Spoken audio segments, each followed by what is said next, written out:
Hello everyone, welcome to our YouTube channel mission 2। तो दोस्तों, आज इस वीडियो में हम लोग क्लास 9th का हिंदी बी का सेट 2 देखने के लिए जा रहे हैं। ठीक है दोस्तों, इस वीडियो में आप लोग का सेट 2 का फुल सॉल्यूशन मिलने वाला है। ठीक है, तो दोस्तों वीडियो को शुरू से लेकर अंत तक ज़रूर देखिएगा।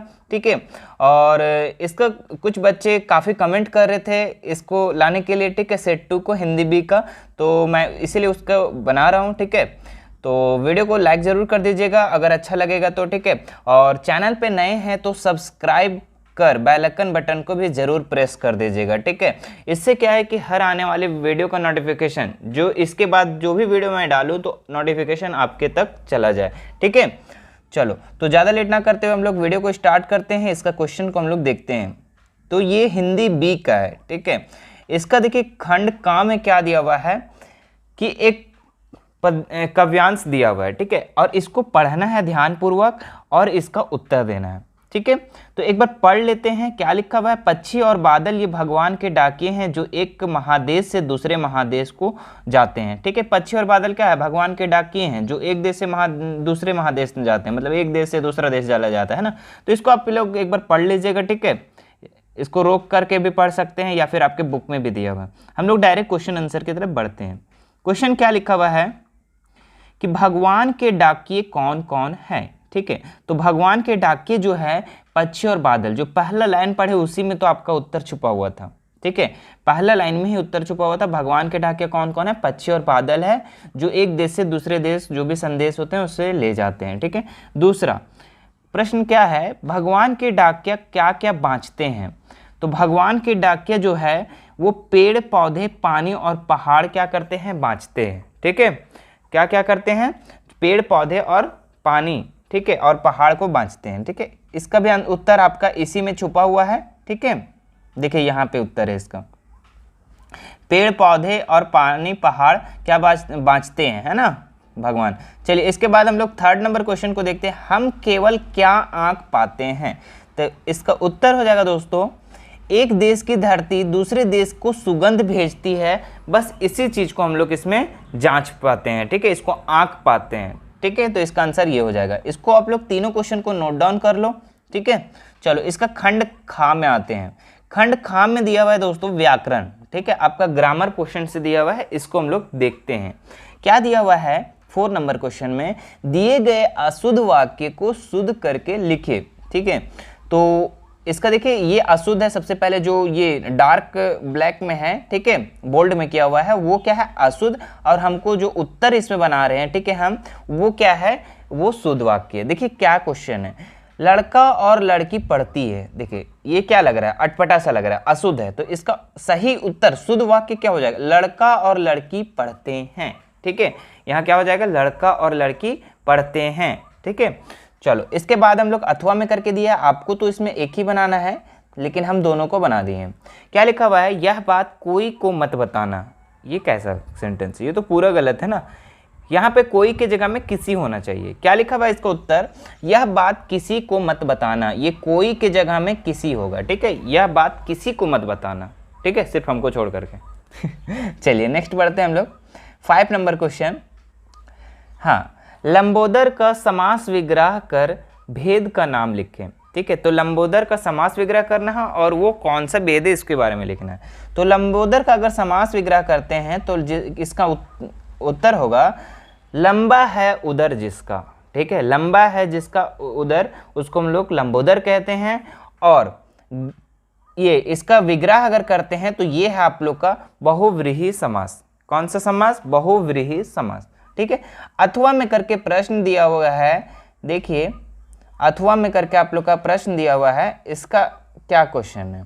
लिखा हुआ है घर आंगन का समास विग्रह कर भेद का नाम लिखे। इसका भी आप लोग को समास विग्रह करना है और इसका भेद का नाम लिखना है। तो क्या देखिए दोस्तों, घर आंगन का जो अगर समास विग्रह करते हैं तो लिखेंगे इसका समास विग्रह घर और आंगन, घर और आंगन। और ये कौन सा समास वेद है? तो द्वंद्व समास वेद है। ठीक है, कौन सा समास? द्वंद्व समास वेद है। चलिए इसके बाद हम लोग नेक्स्ट क्वेश्चन में बढ़ते हैं। खंड गा में है और ये आप लोग का पाठ से प्रश्न पूछा गया है। ठीक है, जो भी आपका बुक है उससे प्रश्न पूछा गया है। ठीक है, तो इसका क्वेश्चन क्या है? सबसे पहले उसको पढ़ते हैं हम लोग कवि एक घर के पीछे या दो घर के आगे क्यों चल देते हैं। तो आप लोग इसका बुक तो पढ़े होंगे, ठीक है, स्टोरीज भी पढ़े होंगे।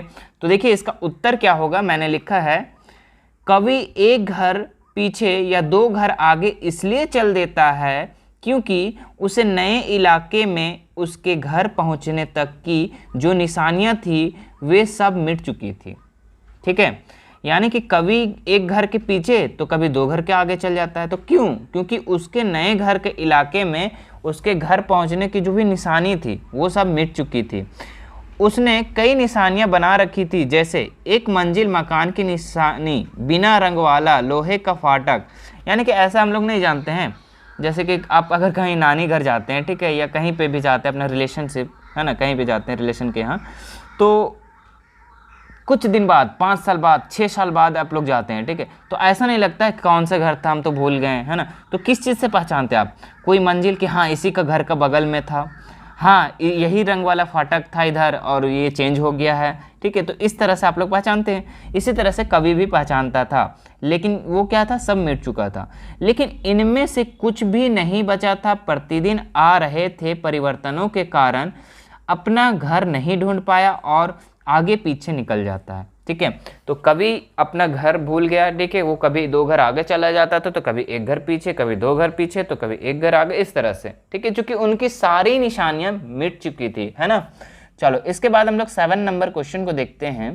क्या है क्वेश्चन?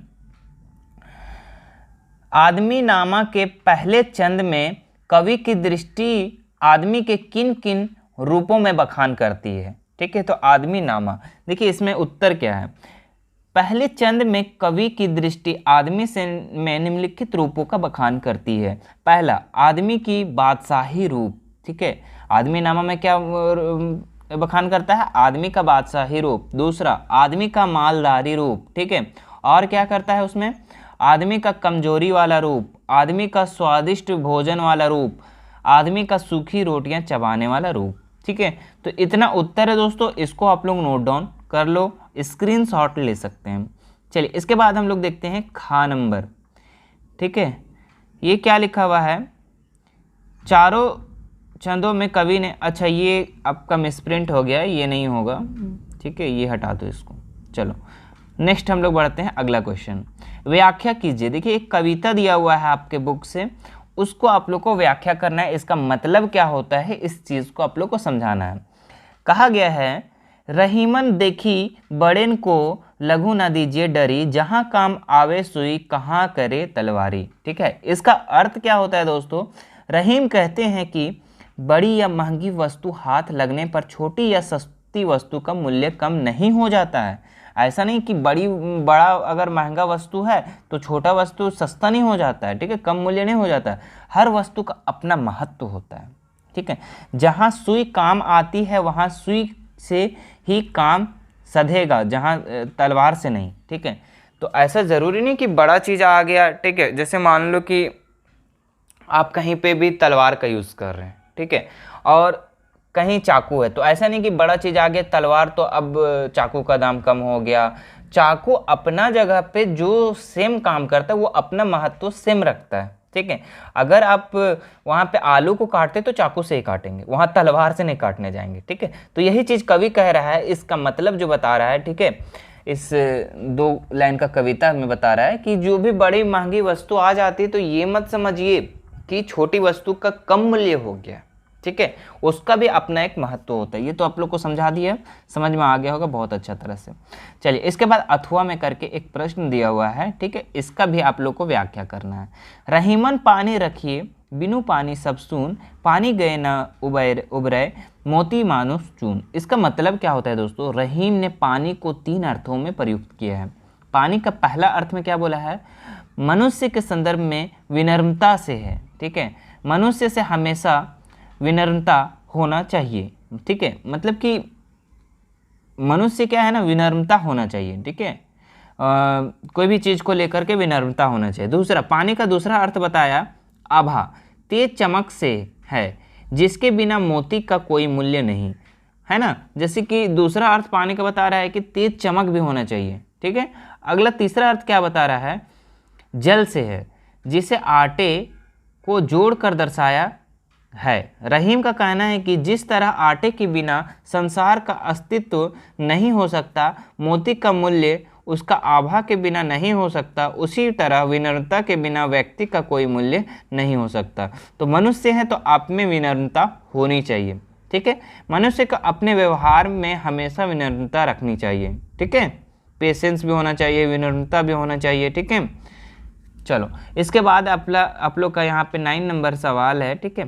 क्या पूछ रहा है, चंद्रशेखर वेंकट रामन के लिए सरस्वती की साधना सरकारी सुख सुविधाओं से कहीं अधिक महत्वपूर्ण थी, ठीक है। तो इसका मतलब क्या हुआ, इसका उत्तर होता है दोस्तों, रामन एक ऐसी नौकरी में थे जहां मोटी तनख्वाह और अन्य सुविधाएं मिलती थी, ठीक है। रामन ऐसा नौकरी में थे जहां पे मोटी तनख्वाह मिलती थी और सुख सुविधा भी वहां पे मिलती थी बहुत सारे, ठीक है। लेकिन रामन ने उस नौकरी को छोड़कर ऐसी जगह नौकरी करने का निर्णय लिया जहां वे सारी सुविधाएं नहीं थी, ठीक है। आप ऐसा करना चाहेंगे क्या? आप तो नहीं करना चाहेंगे, ठीक है। देखिए क्यों सो, लेकिन नई नौकरी में रहकर रामन अपने वैज्ञानिक शोध का कार्य बेहतर ढंग से कर सकते थे। यह दिखाता है कि उनके लिए सरस्वती का साधना सरकारी सुख सुविधाओं से अधिक महत्वपूर्ण थी, ठीक है। यानी कि यहाँ पे बता रहा है दोस्तों कि जो रामन थे ना, ये जहाँ पे ज़्यादा तनख्वाह मिलता था, सुविधा भी मिलता था, तो वहाँ पे नौकरी को छोड़ करके कहीं अलग जगह काम करना चाहते, ठीक है। देखो आपको भी अगर कहीं अच्छा रकम मिलता है, अच्छा तनख्वाह मिलता है और आपको ये सुविधा भी मिलता है, लेकिन आपको कोई काम नहीं है, सिर्फ कुर्सी पे बैठे रहना है, तो भी आपको मज़ा नहीं आएगा, ठीक है।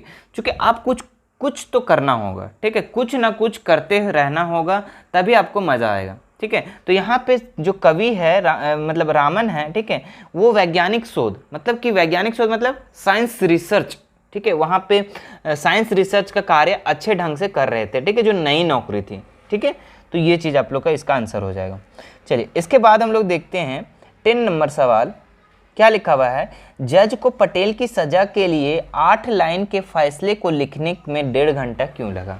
मतलब कि जज को जो पटेल की सजा सुनाने के लिए वो 8 लाइन का जो था लिखने में सिर्फ 1.5 घंटा समय क्यों लगा दिया। तो इसका उत्तर क्या होगा, सरदार पटेल को गिरफ्तार करके पुलिस के पहरे में ही बोरसद की अदालत में लाया गया। जज किस धारा के तहत और कितनी सजा सुनाए फैसला नहीं कर पा रहे थे, क्योंकि अपराध तो कोई था ही नहीं और गिरफ्तारी हुई थी, साथ ही सरदार पटेल ने अपराध स्वयं स्वीकार कर लिया था, इसलिए उन्हें 8 लाइन का फैसला देने में 1.5 घंटा लग गया था।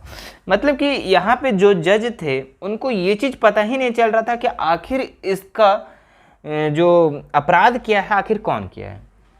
भले ही सरदार पटेल जो है खुद को अपराध मान लिए, तो अगर जज भी बोलेगा कोई अगर वजह नहीं होगा तो कैसे देगा, ठीक है। इसलिए उसको 8 लाइन का सजा सुनाने में उसको 1.5 घंटा लग गया, ठीक है।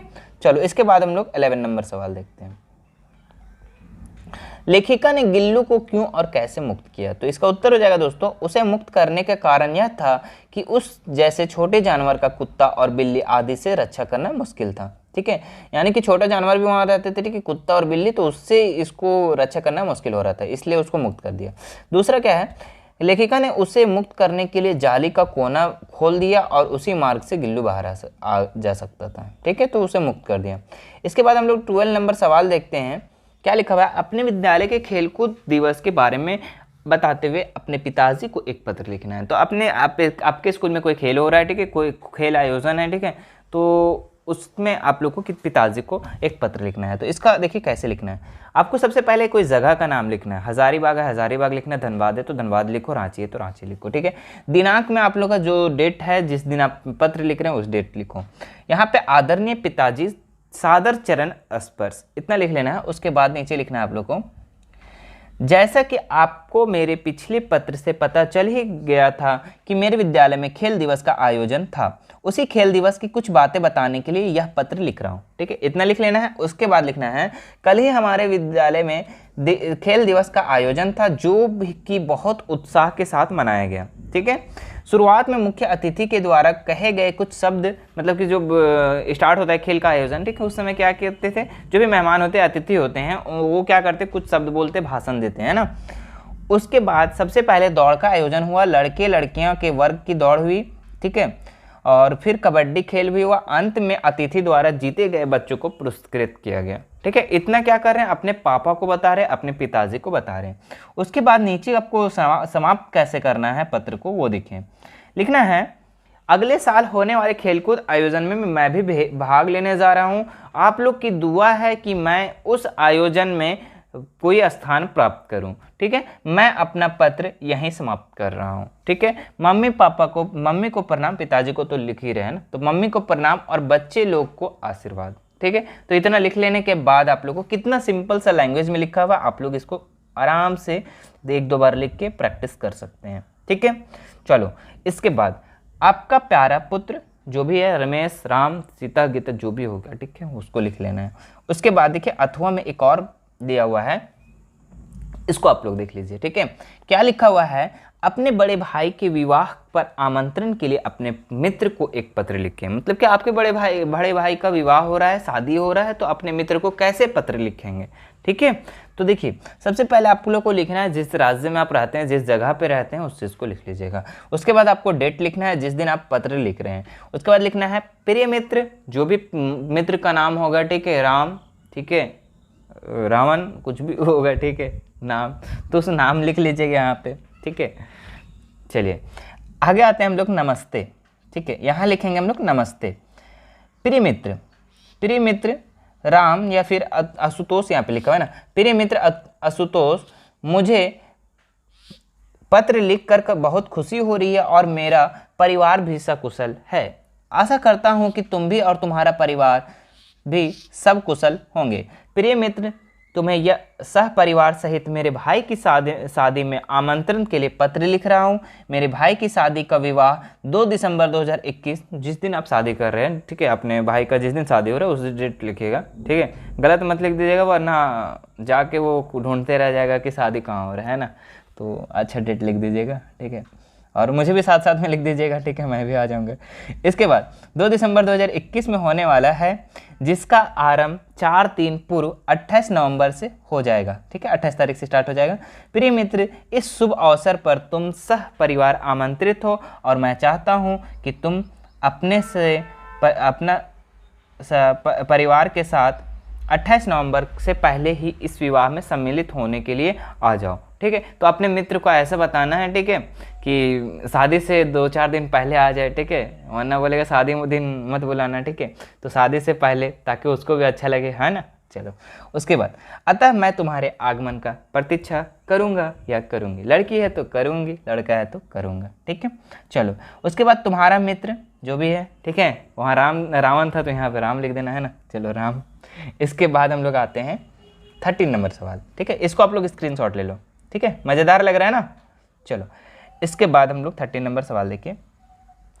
दिए गए संकेत बिंदु निम्न में से किसी एक पर 150 शब्दों में निबंध को लिखना है। ठीक है, आप लोग को यहाँ पे लिखना है हमारा राज्य झारखंड। ठीक है, तो इसका एक परिचय देना है, सीमा देना है, निवास देना है, संसाधन और संस्कृति क्या उपहार देना है। ठीक है, तो देखिए सबसे पहले हम लोग परिचय देते हैं झारखंड का। कैसे लिखेंगे हम लोग परिचय? लिखेंगे चारों तरफ पहाड़ियाँ एवं वनों से हरा भरा हमारा राज्य झारखंड प्रकृति का मनोरम स्थल है। ठीक है, एक बार जो यहाँ आता है फिर यहीं होकर रह जाना चाहता है। यहाँ की सौनिर्म, ठीक है, भूमि वन संपदा से संपूर्ण है। इसकी प्राकृतिक छटा अनूठी है। ठीक है, तो इतना आप लोग को परिचय सबसे पहले झारखंड का दे देना है। उसके बाद हम लोग यहाँ पे सीमा के बारे में बताएंगे कि इसकी सीमा कहाँ तक है। ठीक है, तो झारखंड के उत्तर में बिहार, ठीक है, उत्तर में ऊपर साइड में आप लोग का बिहार है, दक्षिण में उड़ीसा है, ठीक है, नीचे में पूरब में पश्चिम बंगाल है और पश्चिम में क्या है, छत्तीसगढ़ है। ठीक है, तो पश्चिम में हम लोग का क्या है, पश्चिम में है ना, पश्चिम में हम लोग का ये कहाँ लिखा है जी, पूरब में पश्चिम बंगाल है और पश्चिम में क्या है, छत्तीसगढ़ है। ठीक है, और एवं उत्तर प्रदेश है पश्चिम में ये साइड। ठीक है, उत्तर प्रदेश, यूपी और छत्तीसगढ़। अब ये तो हो गया हम लोग का सीमा। ठीक है, इसके बाद निवासी, यहाँ के निवासी लोग कैसे हैं झारखंड के। ठीक है, झारखंड प्रत्येक उप राजधानी, झारखंड राज्य की उप राजधानी दुमका और राजधानी कौन सा है, रांची है। रांची एक बहुत बड़ा शहर है। ठीक है। रांची जिला बड़े बड़े college, university, college, medical college और अच्छे अच्छे अस्पताल की सुविधाएं एवं शिक्षण संस्था भी उपलब्ध है। झारखंड राज्य में रांची, जमशेदपुर, दुमका, बोकारो, धनबाद आदि बड़े शहर हैं। झारखंड आदिवासियों का क्षेत्र है, ठीक है। झारखंड जो है आदिवासियों का क्षेत्र है, जहां उरांव, संथाल, मुंडा आदि आदिवासी जनजातियां खासकर रहती है। यहाँ संताली, मुंडारी, बंगला, हिंदी भाषाएं बोली जाती हैं, ठीक है। तो ये हो गया हम लोग का झारखंड के निवासी के लोग, यहाँ पे आदिवासी लोग का ज़्यादा महत्व है, ठीक है, ज़्यादा ये है, ठीक है। इसके बाद हम लोग आते हैं इसका संसाधन, ठीक है, ये यहाँ पे क्या क्या पाया जाता है। तो झारखंड में खनिज के उत्पादन किया जाता है। कोयला, कच्चा लोहा, चूना पत्थर, तांबा, बॉक्साइड, चीनी मिट्टी, डायनामाइट, डेलोमाइट, ग्रेफाइट, बोटोनाइट, साबुन पत्थर, बिल्लोरी, रेत, सिलिका बालू आदि प्रमुख खनिज है, ठीक है। तो ये झारखंड में इतना चीज संसाधन है, आप लोग लिख लीजिएगा। इसके बाद आते हैं यहाँ के संस्कृति कैसा है, ठीक है। यहाँ अधिकतर आदिवासी समुदाय के लोग रहते हैं।